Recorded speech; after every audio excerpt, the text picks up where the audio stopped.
ఏమండి, అన్నిటి కోసం ఏడుస్తాం కదా మనం. ఈ విషయం కోసం కనీసం దేవుని దగ్గర కూర్చొని ఏడ్చేవా?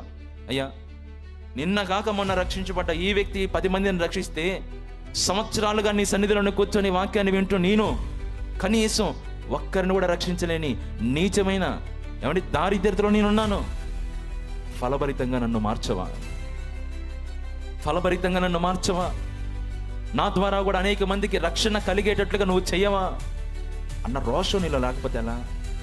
కనీసం ఏడ్పు, బాధ, దాని గురించి చింత అన్నా లేకపోతే ఎట్లా? అప్పుల గురించి చింత, బాధల గురించి చింత, కొడుకు కూతుర్ల గురించి చింత, ఇల్లు గురించి చింత, స్థలాల గురించి చింత, ఆరోగ్యం గురించి చింత, అన్నిటి కోసం ప్రార్థించే నీవు, నా తండ్రి నాతో పాటే కూర్చుంది, నాకంటే వెనకొచ్చాడు, కానీ ఈరోజు తన ద్వారా అనేక మంది రక్షించబడ్డారయ్యా. నాడు వాళ్ళ కుటుంబంలో తన ఒక్కతే రక్షించబడింది, తన ఒక్కడే రక్షించబడ్డాడు. ఈరోజు తన కుటుంబం అంతా నీ వైపు తిరిగేటట్లుగా తను చేశాడు. కానీ ఈరోజు నా కుటుంబానికి కూడా నా ద్వారా రక్షణ రావట్లేదే. నేనేం పాపం చేశానయ్యా నా యజమానుడా?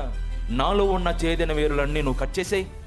మన తండ్రి ఎవరంట? మన దేవుడు వ్యవసాయకుడు అంట. మరి ఆయన పొలం ఏంటి? ఆయన వ్యవసాయం చేసే భూమి ఏదో తెలుసా? సంఘంలో ఉన్న మనందరం విత్తనాల్లాగా నాటపడ్డాం.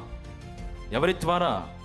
సువార్త ద్వారా దేవుని భూమిలో మనం విత్తబడిన మనం వాక్యం అనే నీరు చేత పోషించబడి, వాక్యం అనే ప్రాకారంలో భద్రపరచబడి, దేవుని జీవాన్ని పొందుకొని నాటబడిన మనం నాటబడినట్లుగానే లేకుండా సంవత్సరాలు గడిచే కొద్దీ విత్తనం కాస్త మొక్కై, చెట్టై, మొరానై తనలాంటి విత్తనాలకు జన్మనిచ్చినట్లుగా ఓ క్రైస్తవుడా, దేవుని నమ్మిన బిడ్డ, నువ్వు ప్రారంభంలో ఒకనిగా నాటబడితే కొన్ని సంవత్సరాల తర్వాత నీ ద్వారా అనేక మంది దేవుని పొలంలో నాటబడి విత్తనాలుగా మార్చబడాలి. నీలాంటి క్రైస్తవులు అనేక మందిని నువ్వు ఉత్పత్తి చేయాలి.